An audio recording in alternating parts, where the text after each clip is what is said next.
The desert wind of Tikrit carried more than just dust, it carried the beginnings of a man who would one day shake the Middle East. In 1937, in a small, poor village along the banks of the Tigris River, Saddam Hussein was born. His childhood was not made of comfort, but of scars.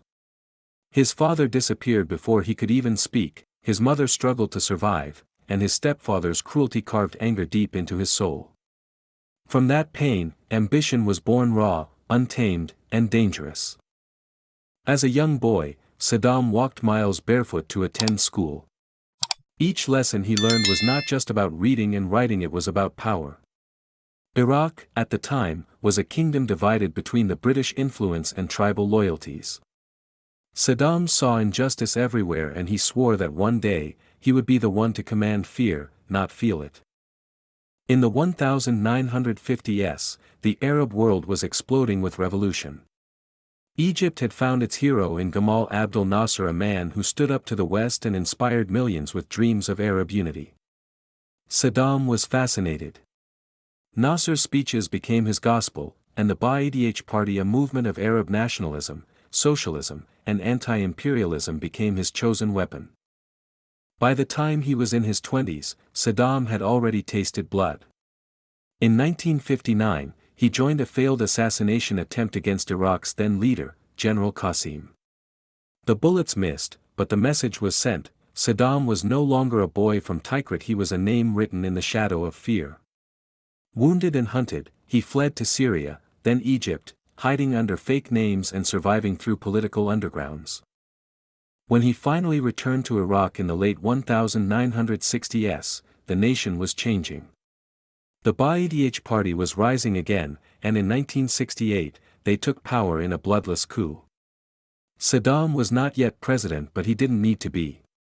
He worked behind the scenes, eliminating rivals, building loyalty through fear and rewards, and controlling the nation's intelligence and security. While others gave speeches, Saddam built an empire in the shadows. He understood one thing better than anyone else: power was not taken, it was maintained through paranoia. He created a system where no one could rise without him, and no one could fall without his permission. Even the whispers of betrayal could mean death. In 1979, the stage was finally his. President Ahmed Hassan al-Bakr stepped down, or was forced down, and Saddam Hussein became the new president of Iraq. The ceremony was grand, but his true coronation came days later. On live television, he gathered hundreds of Ba'ath Party officials in a hall, accusing them of treason. One by one, he read their names, and those named were dragged out, screaming, never to return. That night, Iraq saw what kind of leader had just taken the throne. Under his rule, Iraq transformed. Oil wealth flowed like rivers of gold. Highways, schools, and hospitals rose across the desert. Baghdad became a city of ambition, where the modern and ancient coexisted. To many Iraqis, Saddam was a hero, the man who stood tall against Iran, against Israel, against the West. But behind that image of strength lay a regime built on blood. The secret police spread fear in every home. Friends spied on friends, brothers on brothers. Saddam's portraits hung in every street, every classroom, every soldier's barrack, not as decoration, but as surveillance. You didn't just live under Saddam Hussein, you belonged to him. By the 1980s, he was not just a leader, he was a symbol of Arab pride. He saw himself as the new Nasser, the last true guardian of Arab nationalism. But pride, like power, has a price. And soon, the man who once believed he ruled destiny would find himself ruled by it. Because beyond Iraq's borders, another revolution was rising, and it would ignite a fire that would burn the Middle East for the next decade. The year was 1979, the same year Saddam took power, when in neighboring Iran, the Shah was overthrown, and Ayatollah Khomeini returned from exile. The Islamic Revolution had begun. What started as a cry for justice became a storm of faith and fire, and Saddam saw it as a direct threat. A new kind of revolution, one not of politics, but of religion, was spreading across borders.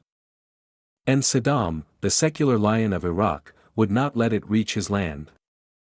In 1980, he made a decision that would change the course of history to invade Iran.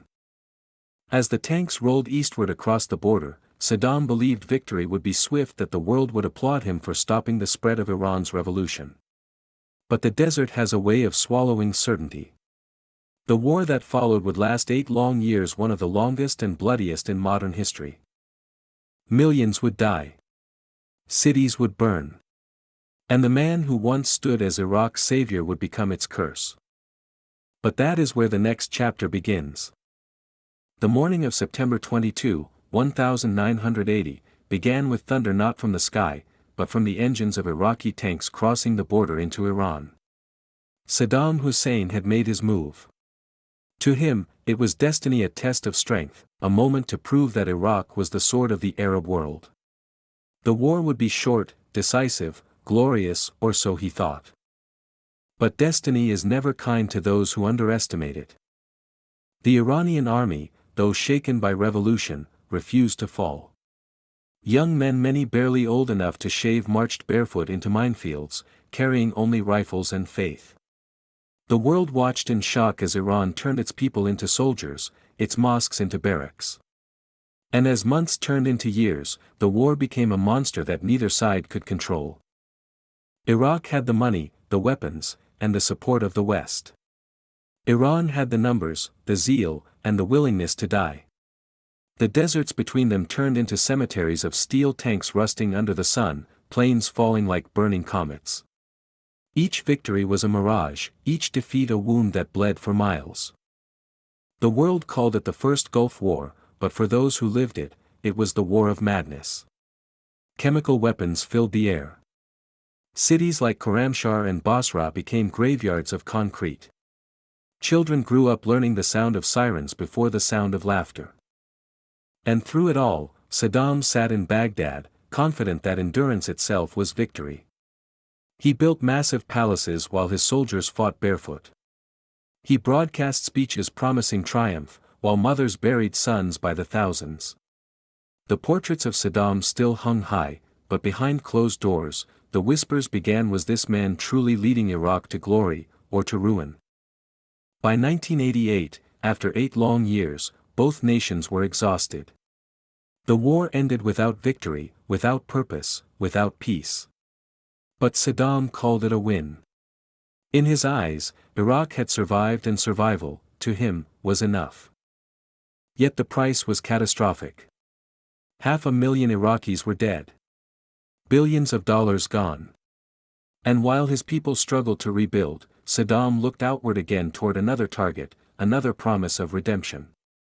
Just south of Iraq lay Kuwait, small, rich, and vulnerable. The tiny nation had once funded Iraq during the war, but now demanded repayment.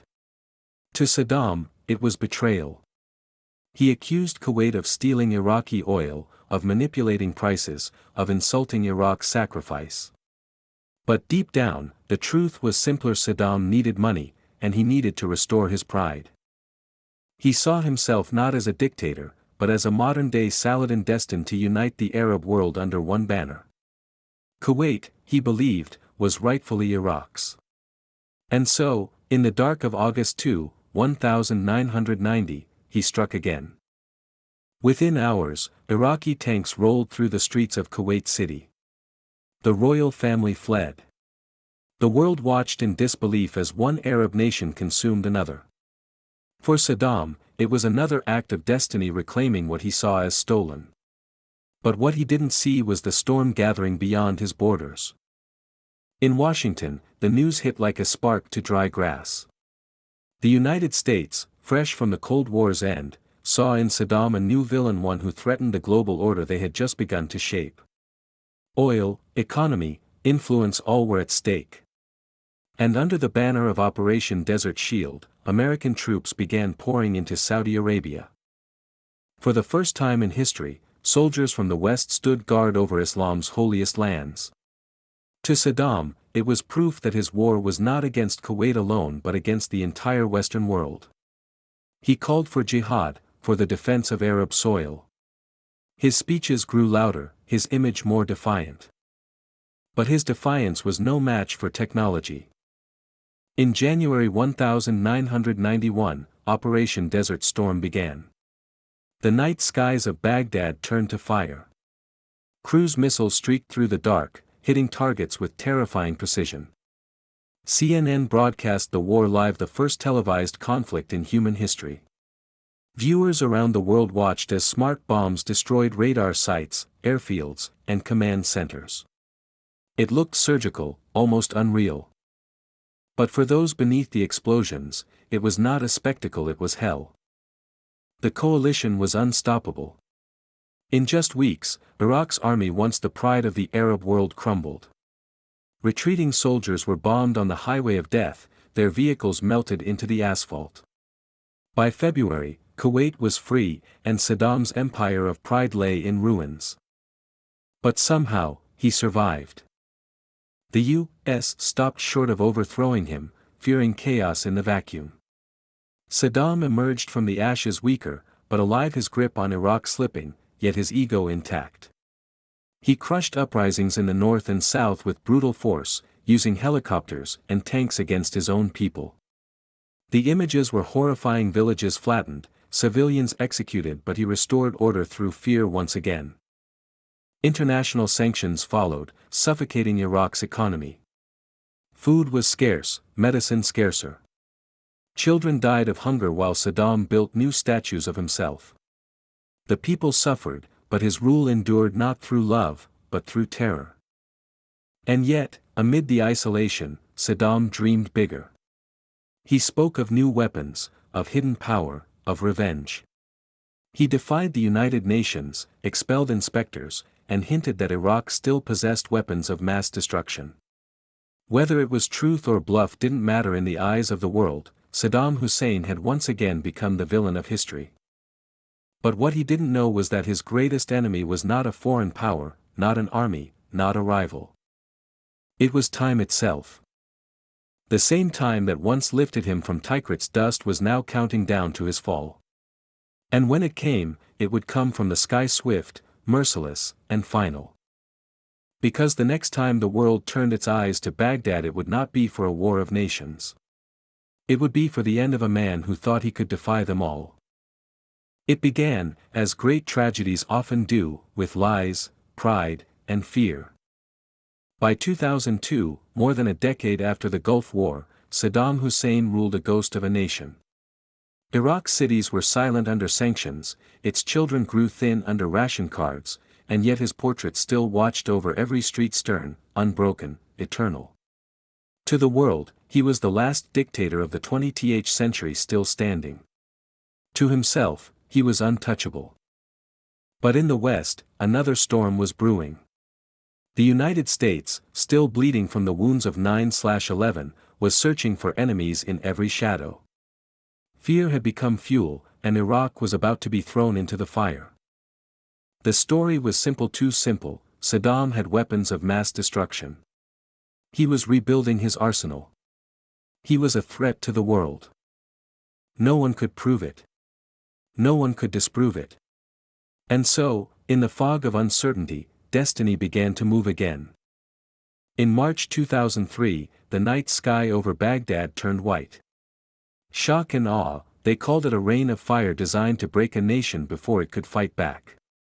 Within days, the capital trembled under waves of airstrikes. Television screens across the world glowed with the sight of Baghdad burning, ancient, proud, and terrified. Saddam disappeared from sight. Rumors spread like wildfire: he was dead, he had fled, he was hiding in bunkers. But even as bombs fell, his voice echoed through state radio: the mother of all battles has begun. His tone was defiant, but behind the bravado, the empire was collapsing. U.S. tanks sliced through southern Iraq in a matter of days. British forces took Basra. By April, Baghdad was surrounded. And then, on April 9, 2003, it happened, the image that would define the century. In Firdos Square, a giant statue of Saddam stood tall, arm outstretched, face frozen in steel pride. As American troops moved in, a crowd gathered, ropes were tied, and the statue fell. Cameras flashed.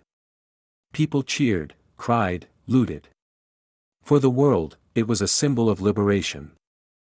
For Iraqis, it was the death of certainty, the end of fear, yes, but also the beginning of chaos. As the smoke cleared, Iraq had no leader, no government, no direction. Ministries burned, museums were looted, soldiers vanished. The once mighty Iraqi army dissolved overnight, hundreds of thousands of trained men, suddenly jobless and humiliated. They didn't forget. They didn't forgive. While Baghdad celebrated freedom on camera, insurgency was already being born in silence. The Americans searched relentlessly for Saddam. Leaflets offered millions in reward, soldiers kicked down doors, intelligence reports poured in, all pointing nowhere. He had vanished like a ghost. But the Americans had time, patience, and satellites. Then came the clue. In a dusty village near Tikrit, Saddam's hometown, a tip led to a small farmhouse. Beneath it a narrow hole, barely big enough for a man to breathe. The soldiers lifted the cover, shined a flashlight inside, and there he was, the Lion of Babylon, the man who once defied the world, crouched in a hole in the earth. His hair was matted, his beard unkempt, his eyes hollow. The camera recorded every second the moment history flipped its page. The same man who once stood beneath golden ceilings now blinked against the light like a ghost. Saddam Hussein captured alive. The world erupted. News outlets ran the footage endlessly. The dictator who once made nations tremble now held by men half his age. For the Iraqis who had suffered, it was justice. For others, it was humiliation. Because deep down, no one could deny it, Saddam had been a symbol of power, pride, and defiance, and now that symbol was gone. He was taken to a secret U.S. base for interrogation. They called him high-value detainee number 1. But Saddam didn't break. Even in captivity, his arrogance survived. When asked about the weapons of mass destruction, he laughed. "If I had them," he said, "do you think I wouldn't have used them?" The truth began to unravel. There were no weapons. No secret arsenal. The war that had destroyed Iraq was built on a phantom, a mistake that could never be undone. But for Saddam, it no longer mattered. His fate was sealed. In 2005, he stood trial before an Iraqi court, a spectacle broadcast to the world. The man who once ruled with terror now faced his own people's judgment. He remained proud, defiant, unrepentant. He denied the court's legitimacy. He shouted at the judges. He smiled when witnesses wept. To the end, he saw himself not as a criminal, but as a martyr for a cause only he understood. And then, on December 30, 2006, as dawn approached over Baghdad, his time ran out. In a dimly lit room, surrounded by guards and cameras, Saddam Hussein was led to the gallows. He refused a hood. He recited prayers. The ropes were adjusted. A voice shouted, "Long live Saddam." Another replied with curses. And then silence, a lever, and the end of an era. The footage spread online within hours. For some, it was justice served. For others, it was a grim spectacle, a reminder that vengeance and peace rarely share the same grave. But the story didn't end there. As Saddam's body was buried in Tikrit, the seeds of his fall began to sprout. Former soldiers, abandoned and angry, formed militias. Sectarian hatred ignited. Bombings became routine. The war that began to remove one man had unleashed the fury of millions.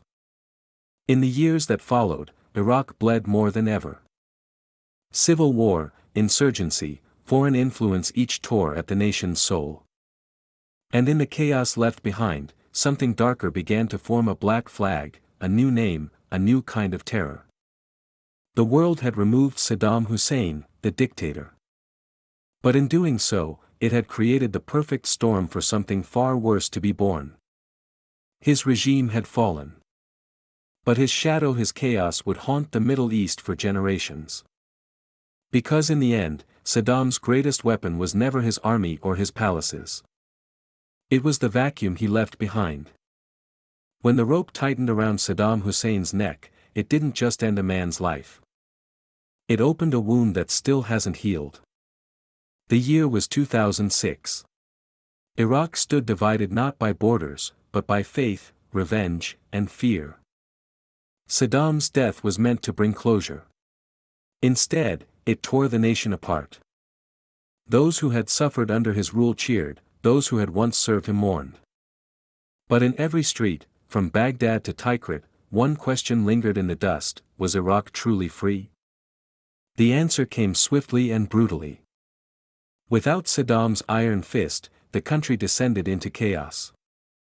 Shia and Sunni militias clashed for power, car bombs became part of daily life, and foreign powers used Iraq as their chessboard. The mighty Iraqi army once feared across the Middle East was now a broken shell of itself. American troops tried to control the fire, but it only spread. Cities burned, sects divided, and hope vanished. By 2008, Iraq had lost more civilians to internal conflict than it ever did under the dictatorship. The dream of liberation had turned into a nightmare of blood. And yet, through the destruction, whispers began to rise. Whispers of a new movement.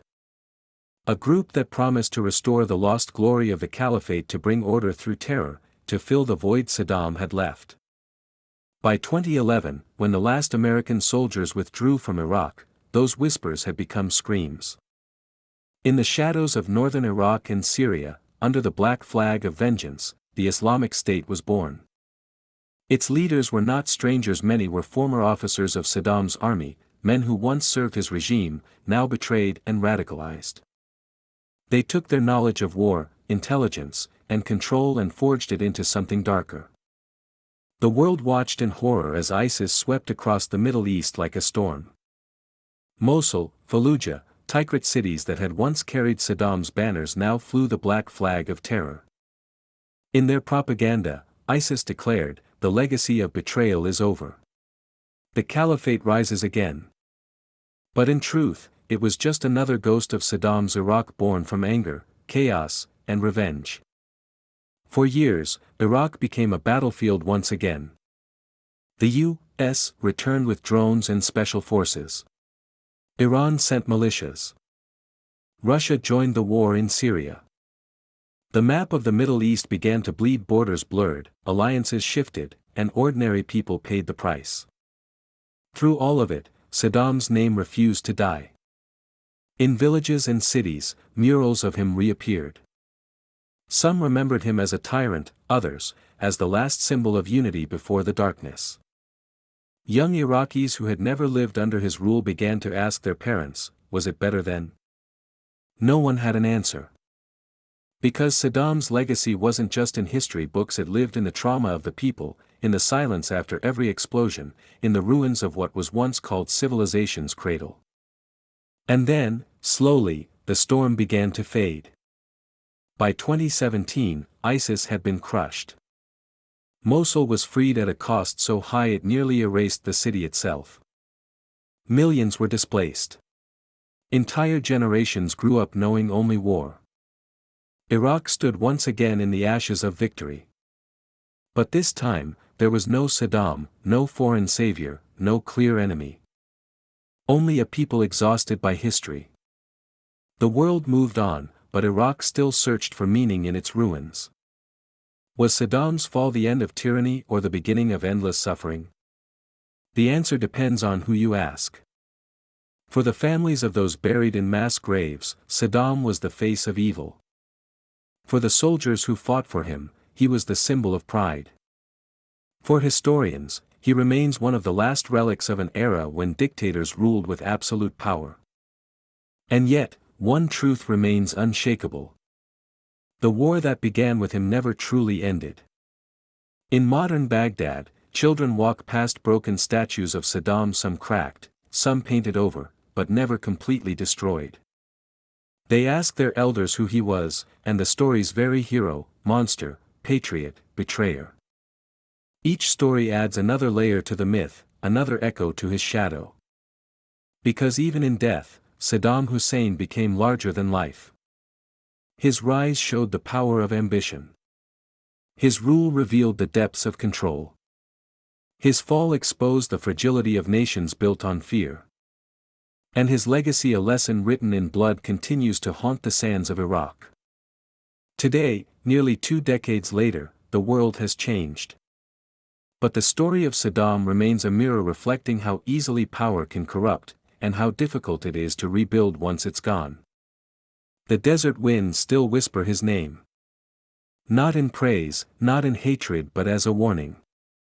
Power built on fear will always end in fear.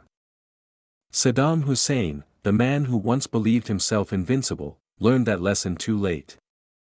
And Iraq, his nation, his dream, his tragedy, still pays the price.